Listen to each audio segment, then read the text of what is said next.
Ah, meu povo, o que é que tá acontecendo com o nosso Bahia, hein? No vídeo de hoje a gente vai falar sobre esse momento que a equipe vem vivendo, esse momento de oscilação. Vamos falar sobre o jogo de ontem, vamos debater também algumas coisas. Esse vídeo é pra gente soltar o verbo. Eu quero que vocês já comecem soltando aí nos comentários a opinião de vocês a respeito de tudo o que tá acontecendo sobre o Bahia, o jogo de ontem, Marcos Felipe falhou ou não. Tudo isso eu quero debater, quero trazer dados, quero trazer fatos aqui pra vocês de uma visão um pouco diferente do que a maioria vem fazendo. Então eu já conto muito com o teu like no início desse vídeo para você ajudar o canal e também aqui o nome do Esporte Clube Bahia. Eu peço que você se inscreva para você não perder nenhum conteúdo aqui do canal. Sempre que sair você vai ser o primeiro a ser notificado. Já clica no botão de se inscrever também. Meu nome é José Victor, para quem ainda não me conhece. Sou produtor de conteúdo aqui do meu Bahia e já vamos começar esse vídeo para a gente não perder tempo falando sobre esse empate de ontem para a equipe do Internacional e vamos falar também sobre esse momento que o Bahia está vivendo, porque eu fui pro jogo ontem, teve pós-jogo aqui no canal, filmei para vocês os bastidores do jogo, a reação da torcida e tudo mais. E assim, o primeiro tempo do Bahia não foi um primeiro tempo brilhante, mas foi um primeiro tempo muito bom, diferente daquilo que vinha sendo os últimos jogos em casa. E deu esperança para o torcedor de que no segundo tempo, uma equipe continuando o ritmo que terminou o primeiro tempo, né, jogando para cima, tentando buscar algumas oportunidades para tentar ampliar o placar e para tentar fazer daquele jogo um jogo de retomada, né, um jogo de mudança de chave. E não foi isso que aconteceu. O Bahia voltou muito, mas muito mal para o segundo tempo, tendo enormes dificuldades na saída de bola, vendo o Inter crescer, ocupando o campo de ataque. O Bahia, depois das mudanças, consegue melhorar um pouco, mas mesmo assim ainda não é o suficiente para evitar o que aconteceu no final do jogo. O Marcos Felipe acaba espalmando uma bola na frente do atacante, ele faz o gol e a gente continua, né, com esse momento instável. Primeiro eu quero falar sobre alguma coisa que já vem me chamando a atenção há bastante tempo e que me incomoda também nessa equipe do Bahia, sobretudo na montagem desse elenco. Desde o início do campeonato, com a rodagem dos jogadores e tudo mais, era algo que eu ficava pensando assim, poxa, será que no Campeonato Brasileiro a gente vai conseguir sustentar isso? Que é a quantidade de jogadores no elenco. O Bahia tem poucos jogadores, é um elenco muito curto e é algo que, cara, dentro do futebol brasileiro é muito arriscado.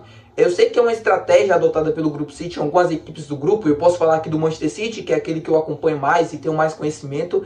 É um elenco curto também que o Guardiola tem na mão, poucos jogadores, né, no elenco principal. Só que dentro do futebol europeu isso acaba dando muito certo, porque primeiro você não tem um desgaste físico, né, de sequência ali de jogos como a gente tem dentro do calendário do futebol brasileiro. E a gente também não tem a mesma quantidade de jogos dentro do ano, né? O Bahia tá indo para o quê? 45, quase 50 jogos na temporada. Isso é o que o City faz durante toda a temporada europeia. Então não dá para comparar. É uma estratégia muito arriscada, é um planejamento muito arriscado, porque quando você perde 2 a 3 jogadores do time titular, ou até do time reserva também, quando você perde jogadores importantes para a base daquele time, você perde muito na qualidade, você perde muito durante o jogo. E aí você consegue e acaba se frustrando com resultados como foi o de ontem, como vem esses que o Bahia vem passando até aqui dentro do Campeonato Brasileiro. Já são 4 jogos sem vencer. A oscilação dentro do campeonato ela é normal e natural. 38 jogos, você não vai conseguir jogar bem todos e ganhar todos. Equipes, né, da parte de cima da tabela, o Palmeiras ontem perdeu para o Vitória, o Botafogo perdeu de 3 a 0 para a equipe do Cruzeiro. Mas o que diferencia essas equipes que, né, da parte de cima da tabela para as equipes dali da parte de baixo é a capacidade de reação. É a capacidade de no próximo jogo chegar, se impor, conseguir novos resultados positivos e vencer.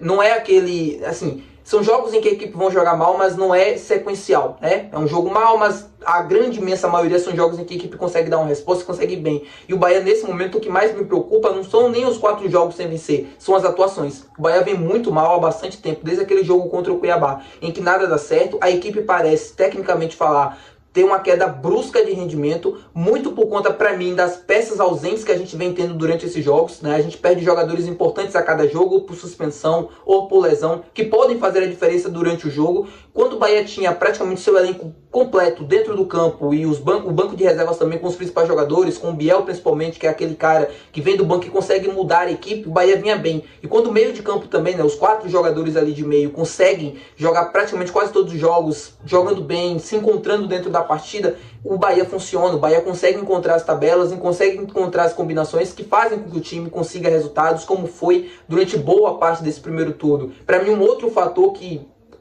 explica esse momento ruim é o cansaço. Os 4 jogadores de meio de campo, eu citei agora há pouco, que jogaram praticamente quase todo o primeiro turno juntos, né? Todos os jogos ali, 90 minutos, a grande maioria deles, o Jean Lucas, Caio Alexandre jogava 80, Caulinho um pouco menos junto com o Everton Ribeiro, mas jogavam boa parte, eles cansaram. Muito em função da quantidade de poucos jogadores que primeiro que você tem para substituir, e aí é natural o Ceni não querer substituir tanto esses jogadores, e você perde fisicamente tecnicamente, tudo tem uma queda de rendimento. E o Bahia está passando por um momento muito complicado.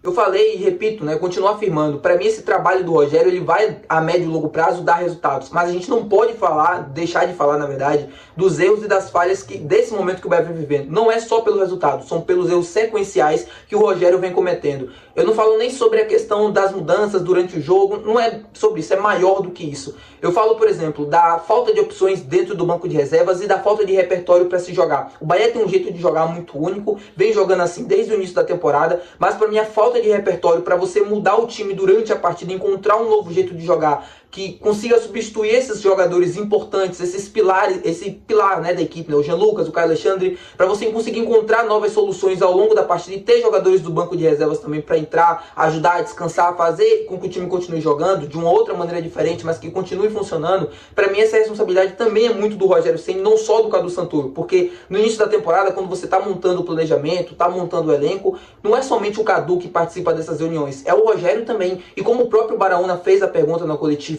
tudo isso já era previsto. Esse calendário complicado, esse espaçamento, né, de jogos em 3 dias, tudo isso já era previsto, já deveria ter sido previsto durante a montagem do elenco. Não dá pra gente ter só um jogador na distribuição de jogadas como um primeiro volante, Caio Alexandre, que faz isso muito bem. Quando você perde o Caio Alexandre, você perde muito. Quem tem que entrar é o Rezende. E você não pode ficar querendo que o Rezende faça a mesma coisa do Caio, porque são jogadores completamente diferentes. Quando o Jean Lucas, como ontem não estava em campo, ele faz uma falta absurda. E a gente não tem nenhum jogador dentro desse elenco para substituir o Jean Lucas, nem de perto. O Tassiano, que ontem jogou na função dele, ali do Jean Lucas, consegue entregar algo, assim, é competitivo, né? Ele entrega competitividade, mas você não entrega a mesma qualidade que o próprio Jean Lucas tem, tecnicamente falando, e na vitalidade, tanto para marcar e tanto para chegar ao ataque. Tecnicamente falando, são jogadores completamente diferentes. O Cauli está vivendo uma fase ruim. Você não tem um substituto que tem as mesmas características que ele. Você tem o Biel, mas o Biel é o atacante. Se você utiliza o Biel um pouco mais para o meio, você perde uma opção para a beirada. Vai colocar o Rafael Ratão, que não vive um bom momento desde o início da temporada e terminou o ano mal também, em 2023. Entendem o que eu quero dizer, né? O que eu quero falar sobre esse momento? É mais ou menos sobre isso. Para mim é um grande erro do Grupo City nesse ano de 2024. Poderia ter sido melhor revisto. E eu não estou querendo ser oportunista, pelos resultados ruins.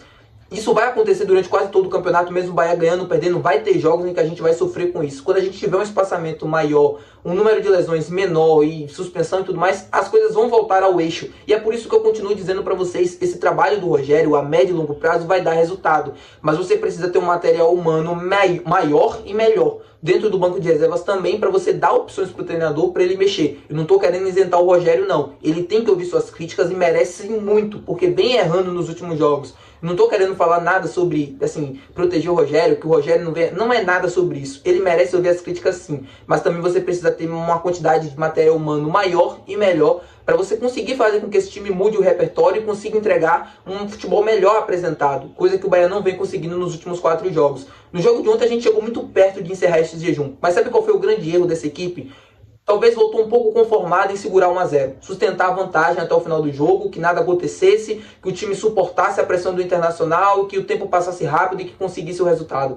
Isso pagou caro, né? A equipe pagou caro. Não dá para você sustentar uma vantagem de 1-0 jogando em casa daquela maneira. O Bahia não conseguia sair na saída de bola, sempre perdia, o Internacional sempre recuperava, voltava a atacar. O Bahia foi melhorado depois das mudanças, assim, melhorar entre aspas, né? Foi ter um pouco mais de volume, foi respirar um pouco mais, mas mesmo assim era um Bahia que ainda assim tinha muitas dificuldades na marcação, cedia muito espaço para o Internacional, muitas chegadas, vacilos na saída de bola, até o momento do gol, que para mim o erro do Marcos Felipe acontece, porém a bola quica antes, né? Ela quica logo quando ele vai encaixar a bola. Isso talvez pudesse ter atrapalhado a decisão dele, mas mesmo assim eu continuo pensando que ele falhou em soar uma bola para frente, mesmo sabendo que é uma bola difícil para o goleiro, porque ela quica bem exatamente ali perto da área, né? Bem na hora que ele ia fazer a defesa. Isso pode ter atrapalhado um pouco a decisão de tomada dele ali, mas eu continuo afirmando, para mim errou, porque ele espalma a bola na frente do atacante. Praticamente, cara, era impossível não ter saído gol. Aconteceu. Então, assim, as vaias ao final do jogo, elas são justas. O torcedor tem total direito de fazer isso. Eu vi gente querendo, não, tem que aplaudir o time. Não, o torcedor tá no total razão dele. O torcedor vai pro estádio 8 horas da noite, enfrenta um pouco de chuva, jogo à noite, sábado, final de semana, tem que vaiar. quando o resultado não acontece, mas durante o jogo não. Quando o jogo acaba, aí sim o torcedor é livre para fazer qualquer tipo de manifestação do resultado que não aconteceu. Tá bom, meu povo? É isso. Espero que vocês tenham gostado do vídeo de hoje. Um vídeo mais pra gente desabafar, pra gente falar mais sobre esse momento que o Bahia vem vivendo. Já deixa teu dedo no like se você ainda não deixou. Se inscreve no canal se você ainda não foi inscrito. E até o próximo vídeo. Muito provavelmente até amanhã, até segunda-feira, se nada acontecer nesse final de noite, tá bom? Valeu, tamo junto. Tchau.